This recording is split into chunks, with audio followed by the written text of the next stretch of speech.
Assalamualaikum warahmatullahi wabarakatuh. Selamat pagi anak-anakku santri dan santriwati. Semoga Anda sekalian ditemui dalam keadaan sehat walafiat adanya dan senantiasa dalam lindungan Allah Subhanahu wa taala.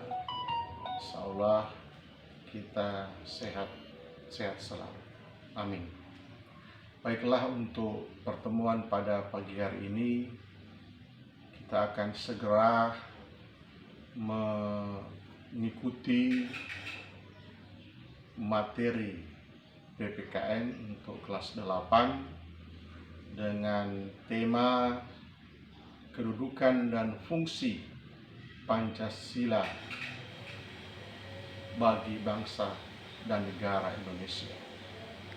Itu tema yang kita akan bahas pada pagi hari ini. Namun sebelumnya mari kita berdoa sejenak. Semoga materi yang kita terima hari ini bisa bermanfaat dan diberkahi oleh Allah Subhanahu wa taala. Doa mulai. Doa selesai. Baiklah anak-anakku santri dan santriwati, saya berharap Anda sekalian sudah mengisi daftar hadir melalui Google Form yang nantinya akan saya kirim melalui media sosial. Kedudukan dan fungsi Pancasila bagi bangsa dan negara Indonesia. Kompetensi dasar. Menelaah Pancasila sebagai dasar negara dan pandangan hidup bangsa. Indikator pencapaian yaitu menganalisis nilai-nilai Pancasila sebagai dasar negara dan pandangan hidup bangsa. Sedangkan tujuan pembelajaran melalui kegiatan pembelajaran online, peserta didik dapat menunjukkan ciri dan karakteristik yang terkandung dalam nilai-nilai Pancasila. Kemudian untuk kriteria tuntasan minimal atau disebut dengan KKM, yakni minimal harus mendapat nilai 75. Dalam Garuda Pancasila terdapat beberapa lambang negara. Yang pertama adalah lambang bintang yang berisi tentang ketuhanan yang Maha Esa. Pada bintang berwarna kuning bersudut 5, bintang diartikan sebagai sebuah cahaya, seperti Tuhan yang Maha Esa, seperti Tuhan yang menjadi cahaya kerohanian bagi setiap manusia. Contohnya, 1. Percaya kepada Tuhan yang Maha Esa. 2. Hormat dan menghormati. Yang ketiga, hidup rukun. Yang keempat, bekerja sama antar pemeluk beragama yang berbeda-beda. Dan yang kelima, tidak memaksakan agama kepada orang lain. Dari contoh-contoh ini tentunya kita sebaiknya praktekkan dalam kehidupan sehari-hari. Salah satunya hormat menghormati. Misalnya menghormati agama lain yang sedang menjalankan ibadah. Begitupun sebaliknya, mereka juga akan menghormati agama kita yang sedang menjalani ibadah. Apakah itu ibadah puasa ataupun ibadah-ibadah lain termasuk sholat 5 waktu. Yang berikut simbol rantai yang berisikan tentang kemanusiaan yang adil dan beradab. Pada rantai disusun atas gelang-gelang kecil dengan jumlah 17 gelang dan saling menyambung.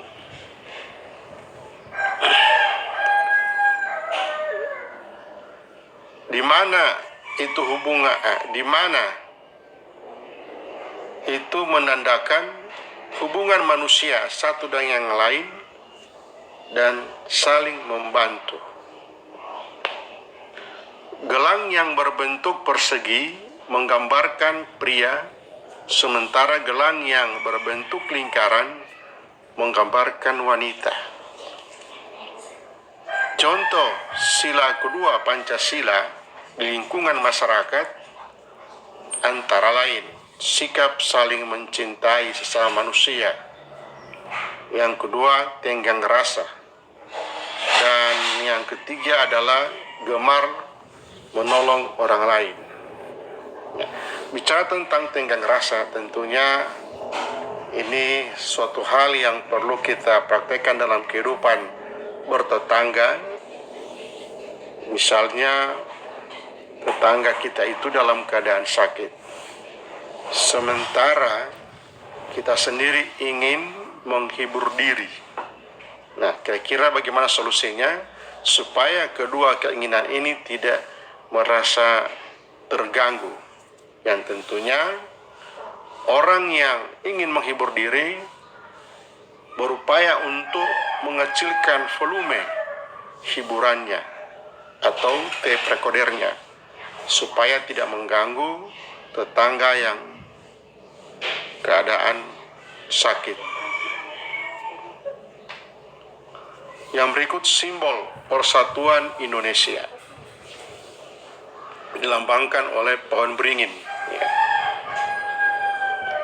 mengandung arti bahwa sebuah akar tunggal panjang yang sebuah akar tunggal panjang yang menunjang pohon yang besar dengan tumbuh sangat dalam ke dalam tanah. Pohon beringin memiliki banyak akar yang bergelantung dari ranting-rantingnya. Contoh sila ketiga Pancasila dalam lingkungan masyarakat, yakni yang pertama adalah rela berkorban, 2. cinta tanah air, 3. mencintai produk lokal, 4. bergaul dengan teman tanpa membedakan suku dan adat istiadat. Salah satu contoh ini saya akan jelaskan. Yang pertama adalah rela berkorban. Nah, tentunya ini merupakan suatu sikap yang perlu kita harus praktekkan dalam kehidupan sehari-hari. Contoh praktisnya adalah kita berupaya meminjamkan sesuatu, misalnya pulpen atau buku ke teman kita yang sangat membutuhkan pulpen atau buku tersebut, yang berisi tentang kerakyatan yang dipimpin oleh hikmat kebijaksanaan dalam permusyawaratan perwakilan.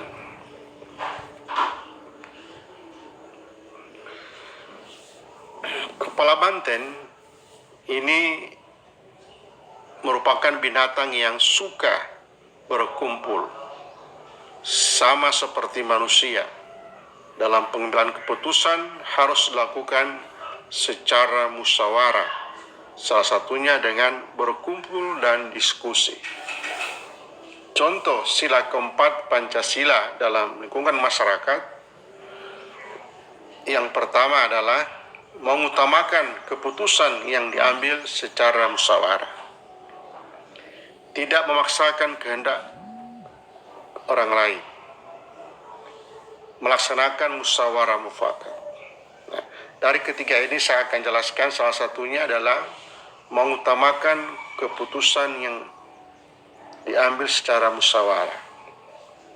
Misalnya dalam hal pemilihan ketua kelas. Ketua kelas itu senantiasa kita berupaya untuk melaksanakan dengan musyawarah. Sebab musyawarah itu akan menimbulkan sifat kekeluargaan. Namun biasanya kita melaksanakan dengan cara voting. Nah, voting itu nanti dilaksanakan apabila musyawarah tidak dapat dilakukan.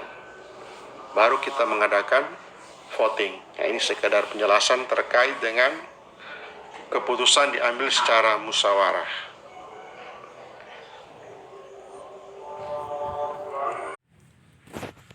Ya, penjelasan dari masing-masing sila dari Pancasila yang dikaitkan dengan pengamalan hidup sehari-hari dan landasan hukumnya. Pertama adalah upaya pengamalan Pancasila dalam kehidupan sehari-hari yang terdapat dalam 45 butir Pancasila. Sila pertama, ketuhanan yang Maha Esa, yang juga ada hubungan dengan pasal 29 ayat 2 Undang-Undang Dasar 1945. Selanjutnya, pengamalannya dalam kehidupan sehari-hari yakni mengembangkan sikap hormat menghormati dan bekerja sama antara pemeluk agama dengan penganut kepercayaan yang berbeda-beda terhadap Tuhan yang Maha Esa. Contoh yang paling konkret adalah jika umat Islam melaksanakan ibadah puasa ataupun melaksanakan sholat Idul Adha, maka umat lain senantiasa untuk membantu mengamankan kondisi atau keadaan sekitar tempat ibadah ataupun masjid yang ada dilaksanakannya pelaksanaan ibadah Idul Adha. Demikian pula dengan umat lain yang sedang melaksanakan ibadah, misalnya perayaan Natal. Tentunya di sini membutuhkan keamanan ataupun kondisi yang aman di sekitar tempat ibadah ataupun gereja di mana umat Kristen melaksanakan ibadah, termasuk umat-umat lain, termasuk agama Hindu, Buddha, dan Konghucu. Selanjutnya kita masuk pada sila kedua Pancasila, yaitu kemanusiaan yang adil dan beradab. Pengalaman dalam butir-butir Pancasila yakni mengembangkan sikap saling mencintai sama manusia. Yang berikut mengembangkan sikap tenggang rasa dan tepo selira. Dalam mengembangkan sikap saling mencintai sama manusia, kita senantiasa membantu teman dalam keadaan sakit ataupun mengalami musibah kecelakaan. Yang berikut bagaimana sikap saling tenggang rasa itu, yakni kita senantiasa menghormati, menghargai perasaan orang lain. Jangan sampai dengan sikap dan perbuatan kita itu akan tersinggung ataupun terganggu kenyamanannya. Misalnya di dalam bertetangga, kita senantiasa mampu menjaga keamanan lingkungan sekitar. Ketika kita ingin menghibur diri, tentunya kita harus melihat apakah tetangga kita dalam keadaan sehat atau sakit. Jika sakit, maka sebaiknya kita tidak membunyikan hiburan ataupun tape recorder kita secara keras-keras. Artinya kita bisa mengecilkan volume tape recorder kita sehingga tidak terganggu tetangga yang sedang sakit dan keinginan kita menghibur diri terpenuhi. Nah, itulah yang disebut dengan sikap tenggang rasa dan tepo selera. Yang berikut sila ketiga Pancasila, yaitu Persatuan Indonesia. Nah, ini juga ada hubungan dengan pasal 30 ayat 1 Undang-Undang Dasar Negara Republik Indonesia. Dalam pengamalan sesuai dengan butir-butir Pancasila, yakni mengembangkan rasa cinta tanah air dan bangsa. Nah, dalam sikap ini tentunya dibuktikan dengan bagaimana kita dapat mengikuti upacara bendera, apakah pada setiap hari Senin ataukah dalam perayaan hari-hari besar nasional. Nah, inilah bukti bahwa kita cinta tanah air selain kita senantiasa menggunakan produksi dalam negeri. Yang keempat adalah sila keempat Pancasila, yaitu kerakyatan yang dipimpin oleh hikmat kebijaksanaan dalam permusyawaratan perwakilan. Ini juga terdapat dalam pengamalan butir-butir Pancasila, yaitu mengutamakan musyawarah dalam mengambil keputusan untuk kepentingan bersama. Yang berikut dengan itikat baik dan rasa tanggung jawab menerima dan melaksanakan hasil keputusan musyawarah. Maksudnya bahwa musyawarah itu adalah suatu kesepakatan yang tertinggi di dalam memutuskan suatu permasalahan, apakah itu permasalahan pribadi ataupun permasalahan kelompok ataupun dalam rangka untuk memusyawarahkan terkait dengan kepentingan masyarakat, bangsa, dan negara. Yang berikut adalah sila kelima Pancasila, yaitu keadilan sosial bagi seluruh rakyat Indonesia. Ini juga terdapat dalam pengamalan butir-butir Pancasila, yaitu mengembangkan perbuatan yang luhur yang mencerminkan sikap dan suasana kekeluargaan dan kegotong royongan. Maksudnya bahwa senantiasa kita menunjukkan sikap perilaku penuh kekeluargaan dan kegotong royongan jika seandainya ada pekerjaan-pekerjaan yang membutuhkan bantuan kita senantiasa tanpa pamrih untuk ikut serta di dalam pelaksanaan pekerjaan tersebut, misalnya membersihkan halaman sekolah ataupun membersihkan ruang kelas, apalagi sudah diberikan jadwal petugas kebersihan kelas. Nah, ini merupakan suatu sikap yang mencerminkan perbuatan yang luhur sesuai dengan nilai-nilai Pancasila.